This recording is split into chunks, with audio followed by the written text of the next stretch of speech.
All right, so next we go into scatter plots. So with this one, I'll just be kind of quick. They typed in this equation, y equals 10x plus 30. Sarah said that she needed to increase her y-intercept and increase her slope because obviously right now the trend line that the graph gave them didn't fit their data. So they need to fix their trend line. It says, is Sarah correct? If not, write down the correct changes that need to be made for the line of best fit. So we have that she said she needs to increase her y-intercept and increase her slope. So with this, we want to go ahead and write our equation, y equals mx plus b. And with this, I always like to go ahead and start with my b, start with my y-intercept. My y-intercept right now is down here. If I look at the pattern of my points, they all seem to be kind of in a line right here. Looks like that should be my best fit line. With that being said, my y-intercept looks like it would be a better fit if I had done it right there. In other words, I want to always try to move my y-intercept into the cluster of those kind of points. So right now I would have to increase my y-intercept, which means I'd have to increase my b, which looks like she's right so far. For the second part, I need to check the steepness. Now, she said that I need to increase my slope. Remember that if I increase my y-intercept, that does not change my slope. All that does is create a parallel line on that new y-intercept. So that would be where my line is. It would be parallel to the first one.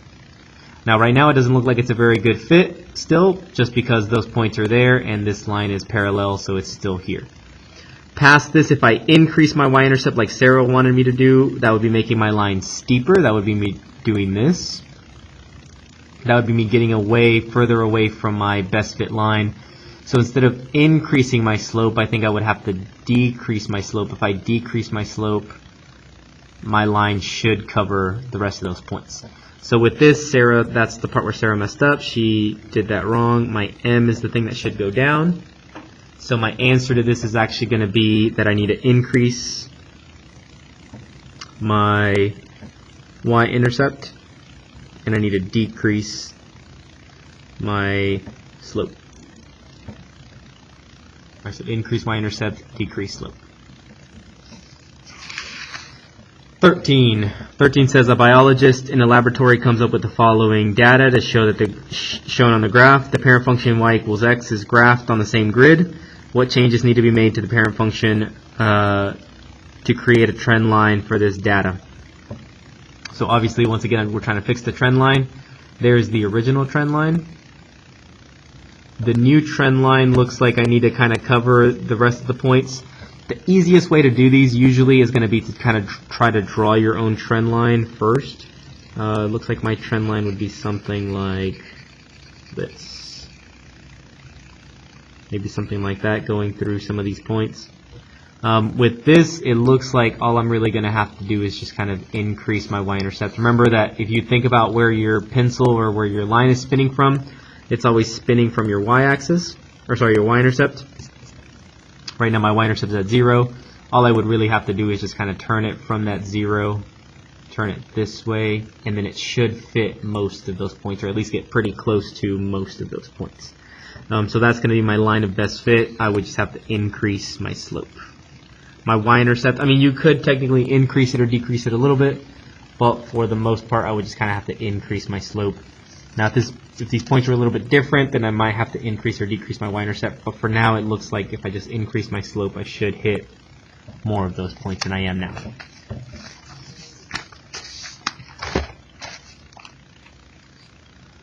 Alright, so now we get to 14, and with 14 you guys want to make sure that you're using your sheet. So in my class we made one of these. If you did not make something like this in your class, if you had some other teacher, then I would say pause the video and really quickly write these down. On one side we have typing in data. On the other side, we have how to type in the rest of our equation. I would encourage you guys to go steps 1 through 4. Once you guys go steps 1 through 4, or sorry, 1 through 7. Once you go steps 1 through 7, and then go in and answer your questions. Now you might ask me, well, Coach, how do I know when a question like this is going to show up on the test, or how will I know when I use my green index card or when I don't? The answer to that is, if you look at something like this, you're given a table, you're given all this different data, and then your first questions are, what is your independent, dependent, what is your regression equation? Again, this thing right here should kind of set you up and say, oh, hold on, I need to look at my green sheets. Right, I'm going to go ahead and model the steps that you would take.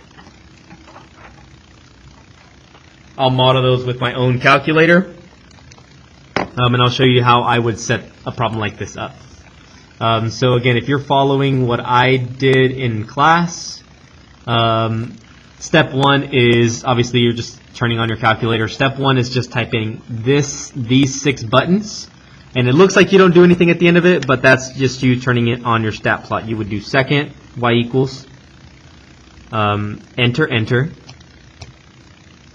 and then you would do second mode, and that's to quit. So it looks like we haven't really done anything, but in fact we have turned on our stat plot. If you go to y equals and you look up here, you would see that that stat plot is now in bold. That means that our stat plot is now on, which is again step one, turning on our stat plot.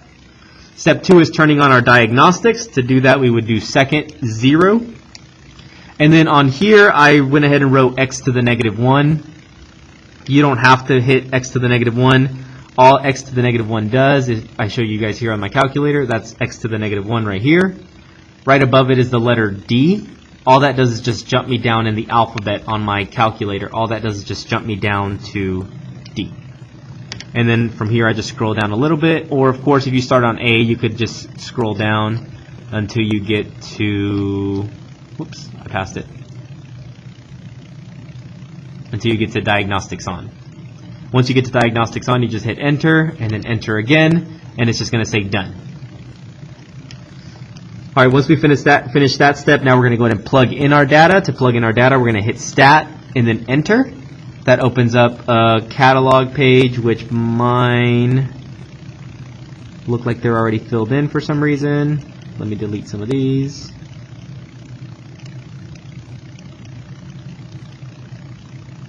These should not be filled in. I guess I should have cleared my calculator first.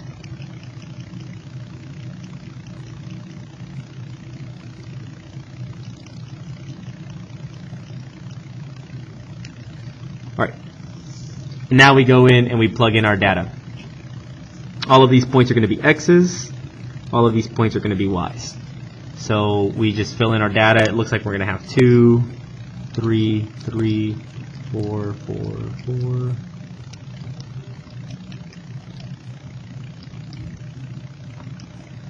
Alright, my next set of numbers is going to be 30, 33, 34, 37, 35, 38, 40, 42, 43, and 42. Alright, so once you fill in your points, or once you fill in your data, again, make sure that it's underneath L1 and L2. L1 stands for X, L2 stands for Y. Once you do that, then we're going to go ahead and adjust our window. And we adjust our window, we look at X's and Y's, we look at our window. The more you do this, the better you get at it. Obviously, to adjust my window, I want to hit the window button. So I hit window and it opens this up. Alright, now with this, if I'm looking at my data, I look at my X values. My lowest X value is going to be 2. My highest X value is going to be 6. So I want to adjust my window based on those two numbers. So with your X min, you don't want to put 2. The reason you don't put 2 is because if I put 2, that means that my graph, just showing you guys up here really quickly, my graph then would start immediately at 2, and so my calculator would graph 2 right on that line. And of course my calculator wouldn't even show that, it would only show like half of the box. So instead of doing that, I want to start just a little bit lower than 2. Let's just go ahead and start at 0. Next it goes all the way to 6. You just want to pick something a little bit higher than 6. You can pick 8 or something like that. I'm just going to go ahead and pick 10. X scale, remember, means what we count by. Counting by ones, that's fine. My Y minimum, now we're looking at our Y values. My lowest Y value is 30. My highest is 42. I want something lower than 30. Now, of course, you're more than welcome to start at like 20 or 10 or something like that. I'm just going to go ahead and start at 0. That way, whenever I look at the bottom of my screen, I know for a fact that's 0 and not, hey, I'm starting at 2 or 3 or something like that, or 20. So I'm going to go ahead and start at 0. It goes all the way to 42. You can go 45. You can go 50. It doesn't really matter. Again, this is going to be your graph. You just have to make sure that your points, all of these points, fall somewhere inside your screen whenever you do this. And counting by ones on my y's, that's fine with me. So we've gone through, we've adjusted our window based on our points. Like I said, the more you do this, the better at it you get. And of course, you can always go back and change your window if you don't like it. So adjusting your window, you just want to go lower or higher than the numbers that you're given. Next, we flip it over to the other side.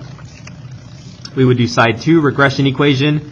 This one, you can do it from any part in your calculator. You're going to hit stat. That little key right here, that means right arrow key. So we're going to go to the right, which is going to be this key right here. Go over to the right. We're going to hit number 4. Scroll down to calculate. And then hit enter. And it's going to calculate it for us. It's going to give us a, b, r squared, and r value. Step 6 says on your paper write down a, b, r, and y equals ax plus b. So on my paper, just somewhere off to the side, I'm going to go ahead and write a equals, b equals, and r equals, as well as y equals ax plus b. Okay? My a equals, you can round these up or not. It doesn't really make that much of a difference, but for now, I'm not going to round these up. I'm just going to go to 2 decimal places. So 3.45. My b is 23.22. And my r, remember, we want regular r, not r squared, so regular r is the one on the bottom, 0.94. And now, the reason that I write this down is I want to then take my a value and my b value and plug them in here. So a is going to go in there, b is going to go in there. If I rewrite that, we have y equals 3.45 x plus 23.22. All right, so I go through and I write my equation. That's my equation. And now with the last step in my calculator, I want to type equation into the calculator. We're going to go into y equals. So we're going to go into y equals, and we're going to type in the equation that we just wrote down, which was 3.45 x plus 23.22. All right, now that we've done that, we've finished all 7 of our steps. I'm going to go ahead and put this off to the side. Now we can go through and answer questions A through E. And I'll bring my calculator back whenever I need it. First thing is, what is the independent and dependent variable? Independent is going to be my x. Dependent is going to be my y. All right, so we have x and y. Really, all this is asking you for is just which values were your x, which values were your y. Well, my x values were these, age in years. My y values were this, height in inches.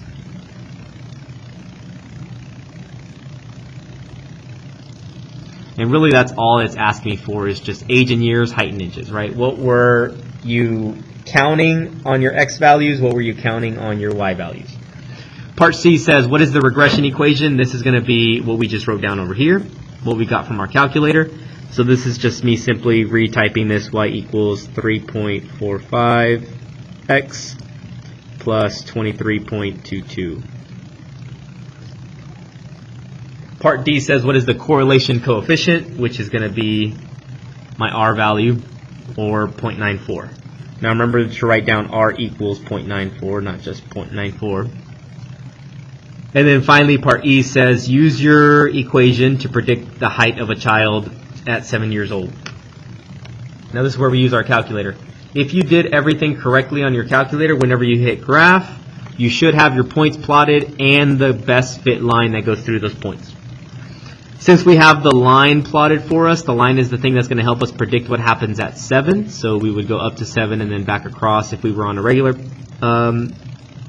piece of paper. Here we can actually go to our table and we can actually get the exact value that they would predict. Exact value that they would predict was going to be 47.37. So I can go in here and write down that value, 47.37.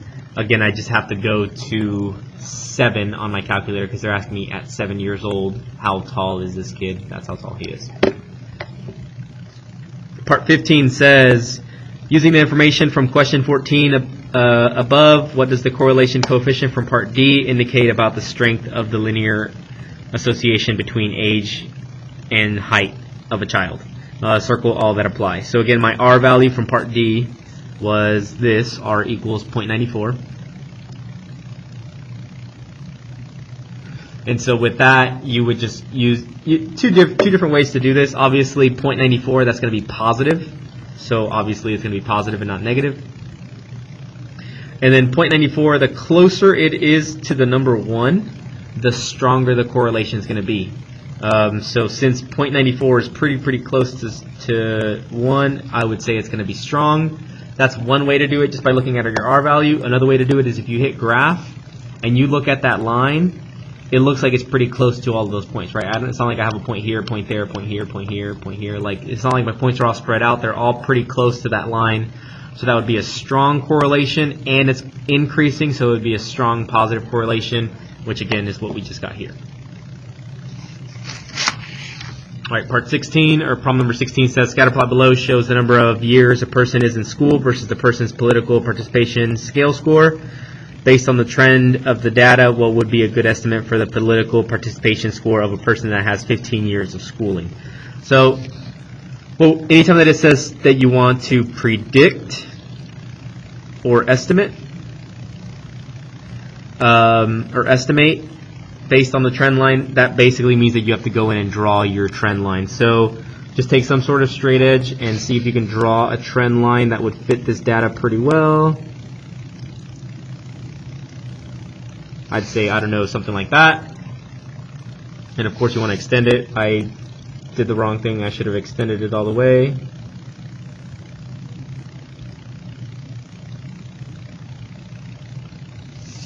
I'm going to extend it all the way. And now I can use my trend line to try to predict what's going to happen at 15. I would kind of just trace this up to the line. And then I would trace this back across and kind of try to predict what's going to happen. Mine looks like it's at 8. Yours might be something a little bit different. But as long as you can show that trend line and show which way you're going, it looks like his political participation would be at 8. So this one would be just simply 8, right? We can skip over. This will be a little bit longer video, but that's okay. Problem 17 says, describe the following graphs as positive, negative, or no correlation. And these should be pretty easy, pretty straightforward, right? So for example, we can start with this one. If I draw my trend line, that looks like it's going to be a, if not perfect, a very strong positive. This one similarly looks like it's going to be a strong negative. This is the one that looks a little bit more random because the points really don't have an upward or downward trend. So this one I would just say is no correlation. And this one looks like a negative and the points are pretty spread out. So this would be a weak negative correlation.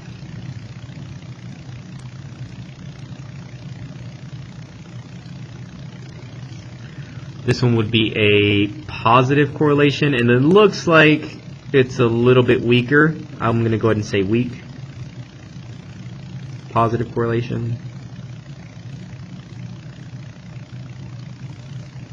And then finally this one is going to be a negative correlation, and I feel like that's in between weak and strong. You can say weak or strong.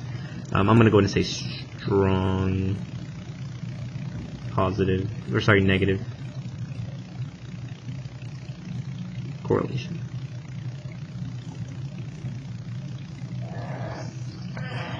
Finally, 18 says label the following as correlation or causation. So remember, correlation just means that they're related. Causation means cause and effect. It must happen 100% of the time.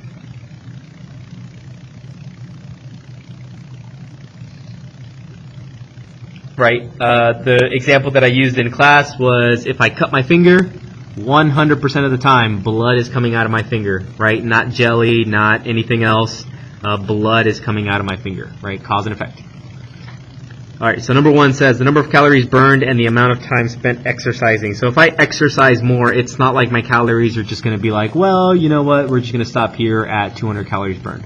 Right? If I keep exercising, I'm going to keep burning calories. If I keep being active, I'm going to keep burning calories. So this is causation. It has to happen. Next one says the number of miles driven and the amount of gas used. So same thing, I have to use gas if I'm driving, right? So this is once again going to be causation. Number 3 says the amount of drinks sold and the temperature outside. So just because it's hot or cold outside doesn't mean that I have to sell drinks, right? Think about it like cause and effect. Just because it's cold outside doesn't mean I'm going to sell more hot chocolate. Just because it's hot outside doesn't mean I'm going to sell more iced drinks, right? So this is going to be just simply correlation, which means that they're related. Yes, if it's hot outside, I'm not going to sell a lot of coffee, and if it's cold outside, I'm not going to sell a lot of iced drinks. So they are related in some way, but one doesn't cause the other one to happen. The other one says the crime rate in a city and how many people live in that city. I'm going to say that this is also going to be correlation. Simply because, you know, if you have 10 people in a city, in a very, very small town, 10 people in that town, it might be that one of them is crazy, right? And just, you know, does something crime-worthy, I guess. And if you increase that number to 100 people in that town, then a few more people out of those 100 are going to be crime-worthy people or people that commit crimes. So just as people increase, the crime rate's going to increase, but that doesn't mean that more people cause more crime. So that I would just say that that's correlation. So we have causation, causation, correlation, correlation, and that should be the end of your review. Good luck to you guys studying. Remember to go back and look at any other videos or any other part that you may have missed, and just good luck on your test tomorrow.